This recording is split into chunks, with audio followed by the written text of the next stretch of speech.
Hello students. आज हम discuss करेंगे class 10th NCERT exercise 1.3 question number 1 to 3। देखिएगा स्टूडेंट्स, इसके ये पूरी जो एक्सरसाइज है, अगर आपने एक क्वेश्चन समझ लिया तो समझो कि इस पूरी एक्सरसाइज ही समझ में आ गई आपको। एक क्वेश्चन पे ही बेस्ड है पूरी एक्सरसाइज, तीनों क्वेश्चंस उसी पे बेस्ड है। तो देखिएगा, हमारा सबसे पहला जो क्वेश्चन है वो है question number 1। Prove that √5 is irrational. मतलब क्या हुआ, हमें ये प्रूव करना है कि जो √5 दिया हुआ है ये क्या है, हमारा इरेशनल है। तो हम क्या करते हैं, सबसे पहले देखिएगा, इरेशनल प्रूव करने के लिए हम एक थोड़ा सा अज्यूम कर लेते हैं कि हमारे पास let √5 is a rational number. हम ये मान लेते हैं कि √5 हमारा कैसा है, एक रेशनल नंबर है। Therefore √5 equals to a upon b। अब देखिएगा यहाँ, where b is not equal to 0, a b are two integers and coprime numbers. देखिए, a और b ये क्या है, हमारे पास दो इंटीजर्स हैं और क्या हमारे को प्राइम नंबर आप लोग जानते होंगे। को प्राइम बेसिकली क्या होता है, जिनका HCF 1 होता है, या हम कह सकते हैं कि जिनमें कॉमन सिर्फ 1 होता है, वो होते हैं हमारे पास को प्राइम नंबर्स। जैसे कि 5 और 7 हो गया, 5 7 में क्या हमारा 1 कॉमन है, तो क्या हो जाएगा हमारे पास, इसका ये क्या हो जाएगा, हमारे को प्राइम हो जाएंगे। सेकंड वन क्या है हमारे पास, b is not equal to 0। हमेशा ध्यान रखना है, जब भी रेशनल नंबर होगा a अपॉन b की फॉर्म में होगा और b की वैल्यू कभी 0 नहीं होनी चाहिए। अगर b की वैल्यू 0 हो जाएगी तो क्वेश्चन हमारा क्या चला जाएगा, अनडिफाइंड में अंदर। ठीक है, ध्यान रखना है। अब देखिए, इसको हमें करना है क्रॉस मल्टीप्लाई। इसको जब हम इससे क्रॉस मल्टीप्लाई करेंगे, ठीक है, तो क्या आ जाएगा, √5b इक्वल्स टू a। अब क्या करना है आपको, स्क्वायरिंग बोथ साइड्स। अगर हम अब हमें क्या करना है, दोनों तरफ इसका स्क्वायर करना है, तो क्या हो जाएगा, √5b का square equals to a square. इसका स्क्वायर किया तो क्या जाएगा, 5b square equal to a square. अब आप यहाँ से देख पा रहे हैं क्या आ रहा है हमारे पास, a square is divisible by 5। अगर मैं a स्क्वायर को 5 से डिवाइड कर देता हूँ यहाँ, तो क्या होगा, कंप्लीटली डिवाइड होगा। ठीक है, तो हम क्या लिख सकते हैं दूसरे में, इसमें अगर हमारे पास a square is divisible by 5, a square अगर 5 से डिवाइड हो रहा है तो इसका मतलब क्या होगा, a is also divisible by 5। अब a स्क्वायर डिवाइड हो रहा है तो इसका मतलब a भी हमारा 5 से डिवाइड होगा। ठीक है, इसको हम मान लेते हैं फर्स्ट कंक्लूजन नंबर 1। देखिएगा, a इक्वल्स टू 5c। ठीक है, तो हम मान सकते हैं a इक्वल टू 5c, जैसे a square equal to 5b square है, तो हम मान सकते हैं a equal to 5c। c क्या हमारा, कोई भी एक इंटीजर है। अब आपको क्या करना है, इसके अंदर ये हमने कंडीशन कहाँ से लिखी, a is also divisible by 5, तो क्या आ जाएगा, 5c आ जाएगा। अब जो हमारे पास a की वैल्यू है a, ये हमें कहाँ पुट करनी है, इसके अंदर। ठीक है, putting value of a in 5b square equal to a square. a की वैल्यू आपको पुट करनी है, तो क्या हो जाएगा हमारे पास, 5b square as it is है।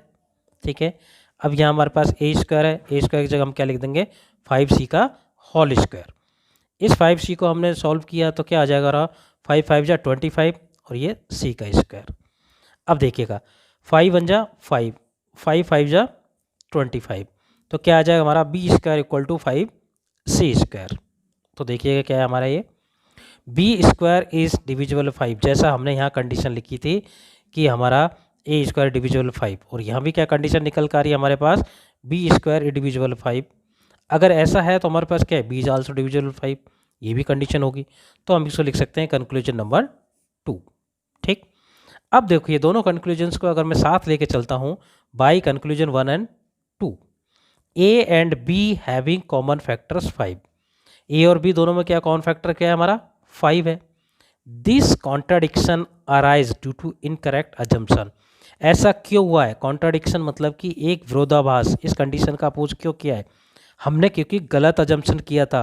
कारण √5 क्या है हमारा, रेशनल नंबर हमने इसको अज्यूम किया था, तो क्या हो जाए, जैसा हम अगर इसको अज्यूम करेंगे वैसे ही आंसर आएगा। So we can say that √5 is irrational. अगर हम सही कॉन्ट्राडिक्शन होती तो सही आंसर आता, लेकिन हमने इसको पहले से ही मान लिया कि ये हमारा क्या है, रेशनल नंबर है, तो ये क्या हो जाएगा हमारा, √5 इज इरेशनल नंबर। ये कॉन्ट्राडिक्शन जो हमने ली थी उसी के कारण हमारा जो रिजल्ट आया था ये क्या था हमारा √5 हमने इसको अज्यूम किया था √5 इक्वल टू रेशनल नंबर। तो हमारा जो रिजल्ट निकल के क्या गया √5 इज ए रेशनल और यही हमको क्या करना था प्रूव करना था। अब देखिएगा अब चलते हैं हम लोग क्वेश्चन नंबर 2। क्वेश्चन नंबर 2 क्या है हमारा प्रूव दैट 3 + 2√5 इज इरेशनल। देखिए मैंने कहा था आपको सारे क्वेश्चन एक जैसे ही हैं। √5 3 + √5 इज इरेशनल। इसका solution let 3 + 2√5 is rational number. या भी हमने इसको क्या अज्यूम कर लिया है कि ये हमारा क्या है एक रेशनल नंबर है। Therefore we can find two integers a, b where b is not equal to 0। ठीक है, a और b क्या हमारे दो इंटीजर्स हैं और मैंने बताया था आपको b की वैल्यू क्या हमारे 0 के इक्वल नहीं होनी चाहिए। तो हम क्या लिख सकते हैं इस वैल्यू को 3 + 2√5 3 + 2√5 इक्वल टू a/b। ठीक, अब देखिए 2√5 इक्वल टू क्या हो जाएगा 3 को हम इधर ले जाएंगे तो क्या हो जाएगा 2√5 इक्वल टू a/b माइनस का 3। तो क्या हो जाएगा हमारे पास अगर मुझे √5 लेना है तो क्या हो जाएगा 2 से हम यहाँ डिवाइड कर देंगे 1/t 2 और a/b माइनस के 3। ठीक, लेकिन देखिएगा आप since a and b are integers, ठीक है, वो कॉमा 1/2 a/b माइनस का 3 या होल स्क्वायर है, ये होल आपका ब्रैकेट के अंदर आपका है। ठीक है, तो क्या होगा विल ऑल्सो बी रेशनल। अगर हमारे पास a और b इंटीजर्स हैं और वो क्या है हमारा रेशनल नंबर है तो 1/2 ब्रैकेट में a/b माइनस के 3 ये हमारा क्या रेशनल होगा and therefore √5 is a rational. तो हमारा क्या प्रूफ हो गया कि √5 हमारा क्या है रेशनल नंबर है। This contradiction the fact that √5 is irrational. ठीक है, ये हमारा क्या है कॉन्ट्राडिक्स है, हमारा विरोधाभास है इस क्वेश्चन का।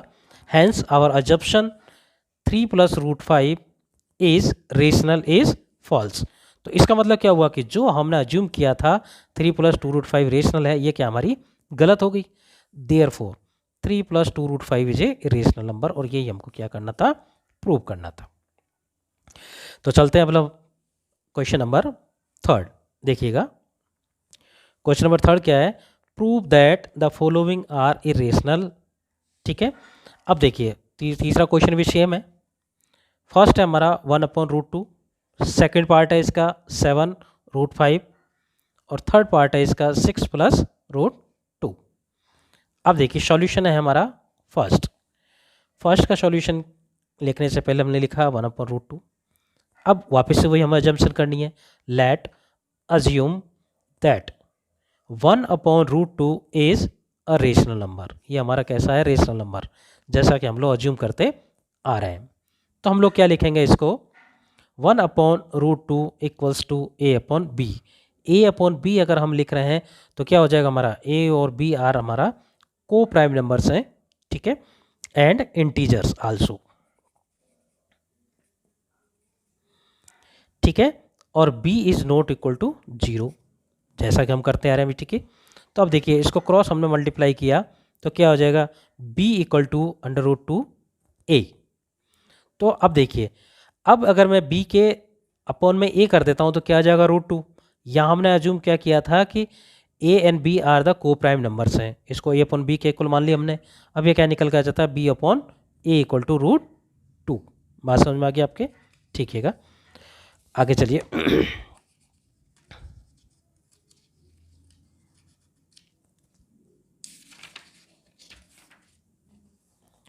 अब देखिए b/a is in the form of p/q। जो b/a है हमारे पास किस फॉर्म में p/q, और p/q हमारा क्या होता है रेशनल नंबर। तो हम लिख सकते हैं देन इट रेशनल।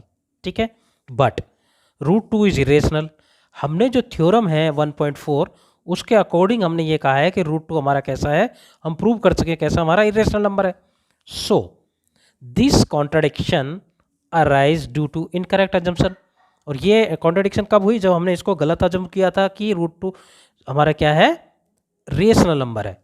तो हम लोग क्या कह सकते हैं so we can say that 1/√2 is irrational. और यही हमको प्रूव करना था कि 1/√2 क्या हमारा irrational number. So comes on the second part, that is second है हमारा 7√5. अब 7√5 है, वापस हमको अज्यूम करना है, let assume that 7√5 is rational. 7√5 क्या हमारा एक रेशनल नंबर है. 7√5 equal to A upon B. A upon B वापस से क्या हमारा को प्राइम नंबर है and B is not equal to 0. ठीक, अब इसको क्रॉस मल्टीप्लाई किया हमने तो √5 इक्वल टू क्या आ जाएगा, ए अपॉन 7b. 7 को हम नीचे लेके चले गए, यहाँ पे 7 हमने यहाँ लिख दिया तो क्या हो जाएगा, a अपॉन 7b. अब देखिएगा, sorry, a upon 7b is in the form of p upon q. अगर कोई भी वैल्यू हमारे पास p अपॉन q की फॉर्म में है तो उसको हम क्या कह सकते हैं कि number is rational.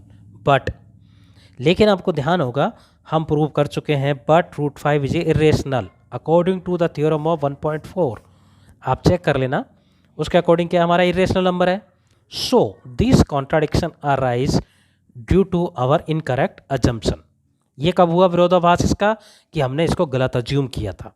So we can say that 7√5 is irrational. So simple.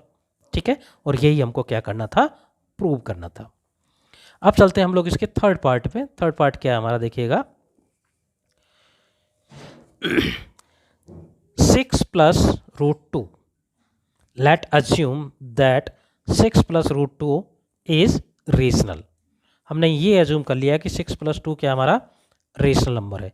अब 6 प्लस 2 हमारा रेशनल नंबर है तो इसको वापस क्या लिखेंगे हम, ए अपॉन बी की फॉर्म में. 6 plus √2 equals to A upon B. A और बी हमारे को प्राइम नंबर से को प्राइम नंबर वापस बता चुका हूँ कि जिसका एचसीएफ 1 होता है या उनमें कॉमन सिर्फ 1 नंबर ही होता है. And B is not equal to 0.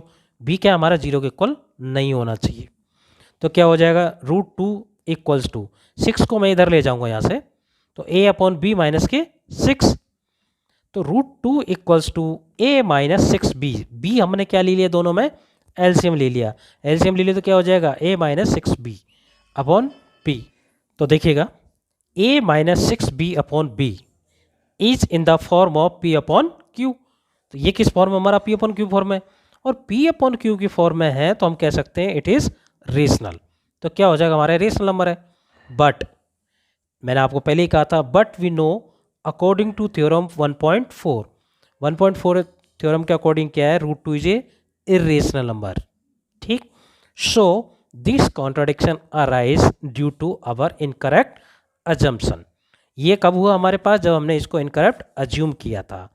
So we can say that 6 plus √2 is irrational. और यही हमें क्या करना था, प्रूव करना था.